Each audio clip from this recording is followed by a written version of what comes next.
Sa video na to guys, pag-usapan natin yung yung mga termino na ginagamit sa pagninegosyo. Halimbawa, itong tinatawag nila na laway ray puhunan.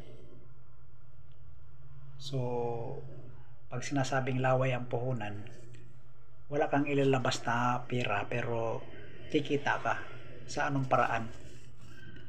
Ang isang halimbawa nito guys, ay ito, nasubukan ko na to dati. Nung pagkatapos ng Yolanda, maraming mga kahoy na natutumba, nababali. So yung mga tao pinapayagan na lagariin yung mga kahoy na natumba, at saka pwede ring ulingin yung hindi malalagari. So maraming nangunguling, kaso mura yung bili dahil napakadami. So ang ginagawa ko, hindi ako naglalabas ng pera. Sinabihan ko yung may-ari ng uling na may buyer ka na ba nito? Ilang sako yung uling mo? Ang sabi nung 20 sako to. So itong mga retailer sa city, tinawagan ko kasi magkasama lang naman kami sa sa pananampalataya. Tinawagan ko, magkanong kuha nyo sa uling dyan? Ang sabi 175. O ako ang magbagsak sa inyo, 150 per sako. Tapos kinausap ko yung may-ari ng uling, payag ka, 100 ang bili ko. Kasi mamasahe pa ako sa jeep. Pwede, pumayag siya. Bukas na ang bayad nito kasi i-deliver ko pa to. Sige, bukas ng hapon, pwede.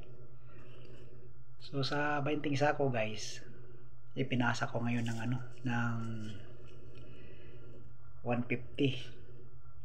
So ngayon umabot ng 3,000 yon. So binabayaran ko yung may-ari 2,000. Tapos may 1,000 ako plus pamasahian ko ng 25 per sako, so may 250. Di tawag nito, meron akong nagiging ganansya na 500 sa 10 sako, sa 20 sako. So pala guys, yung pamasahe ko bali 500, tapos yung naging tubo ko 500 din. So binayaran ko na siya kasi na deal ko na lahat. So itong 500 nakita ko, ito yung tinatawag na na laway ray puhunan. Hindi ako naglalabas ng pera pero kumikita ako ng 500. So karamihan itong tinatawag guys na na laway lang ang puhunan. Kung pagkakausapin mo lang yung may-ari ng isang produkto na ikaw ang mag-deal ngayon, tapos dapat mayroon kang bagsakan na kas to kas ang labanan para makabayad ka ngayon doon sa pinagkukunan mo ngayon ng isang produkto. Halimbawa saging, kukumprahin mo ngayon yung saging, sabihin mo na bukas na ang bayad, pero nung araw na yun dapat yun lahat, maibenta mo lahat para makabayad ka doon sa presyo na pinag-uusapan nyo. Tapos itong sinasabi guys na na tubong lugaw. So pag sinabing tubong lugaw, dapat pag magnegosyo ka, yung mapag-isip ka rin. Kasi alam naman natin na yung sinasabing tubong lugaw, halos triple doon sa original na dami ng halimbawa kung maglugaw ka, kalahating isang baso na bigas. So ang magiging lugaw mo dyan depende sa tubig na gagamitin mo. Kung gawin mong triple o mahigit pa, depende sa iyo yun. So ganon din yung sinasabing negosyong tubong lugaw. Pero karamihan dito guys, sa sinasabing tubong lugaw, itong isang produkto, halimbawa nasa Visayas maraming nagtatanim ng repolyo. Tapos dito sa Baguio wala gaanong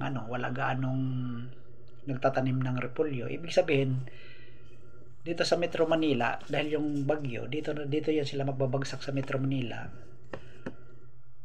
Ibig sabihin, mahal ang repolyo dito sa Metro Manila kasi yung bagyo, hindi naman na sila nagtatanim ng repolyo. Ibig sabihin, kung kumukuha ka doon sa Leyte, ibagsak mo dito. Halimbawa kung ang kilo doon mabibili mo lang ng 30 pesos tapos ibagsak mo dito ng 150. So yun guys, halos triple yung kinikita mo, mas mas mahigit pa. Kaya yung kita mo diyan yung tinatawag na tubong lugaw. Dahil hindi lang triple yung magiging ganansya mo diyan. Halimbawa, kunan mo sa mga gastusin, sa mga travel expenses at sa mga labor. Kumbaga, kikita ka pa diyan ng mahigit sa kalahati. Yun ang tinatawag na tubong lugaw. Mahigit sa doble yung magiging ganansya mo doon. Tapos ito guys yung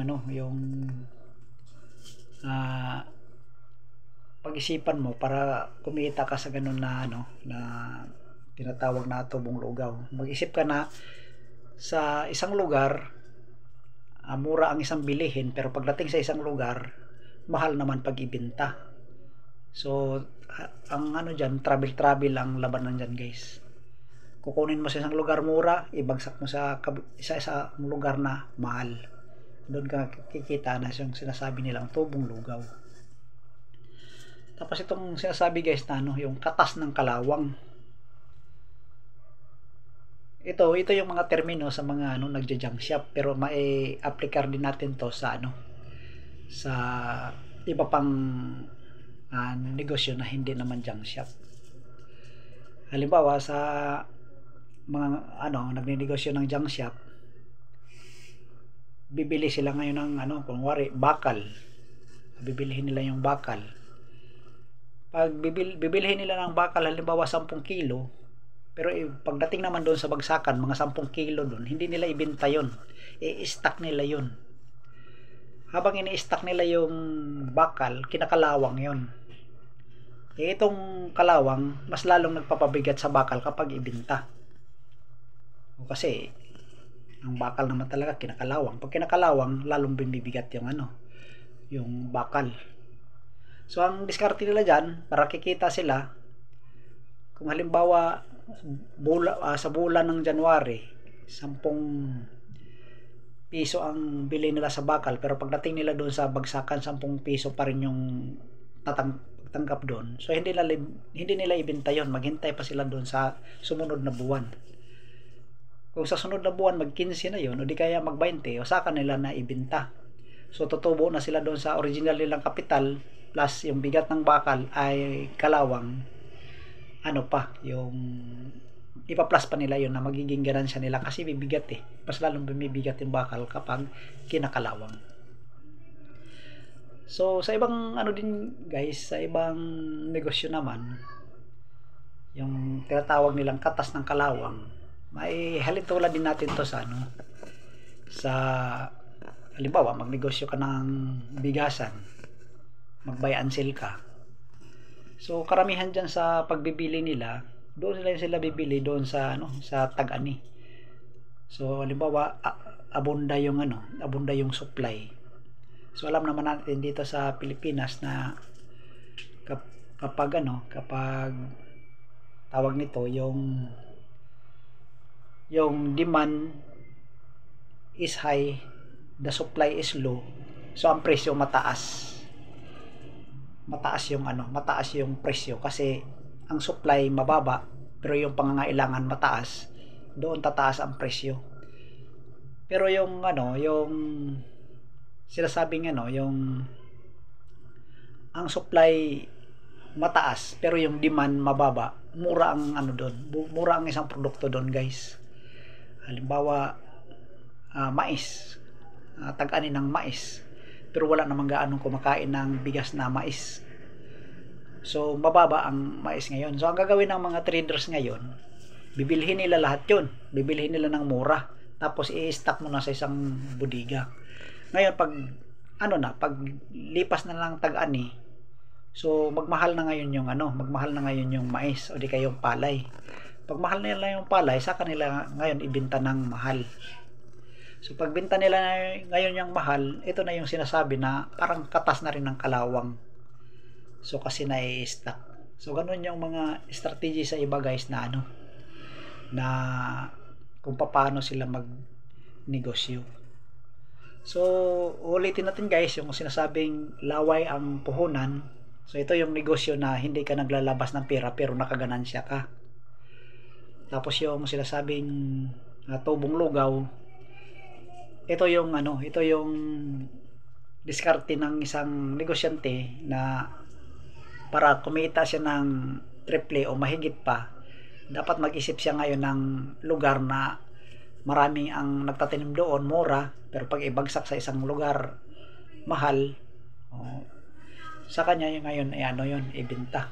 So kailangan may sarili kang sasakyan nito kasi ang mangyayari nito parang travel ka. Tapos yung katas ng kalawang, o ganun din yun, yung bilhin mo ng mura tapos ibenta mo ngayon ng mahal. So ganun lang yung mga strategy ng mga negosyo guys. Nasa video ito guys, nakakuha kayo ng ibang idea kung paano tayo magnegosyo. So sa usapang negosyo guys, marami pa tayong video na ilalabas. So salamat sa panonood guys. Sana mag-ingat kayong lahat guys. Maraming salamat po sa inyo.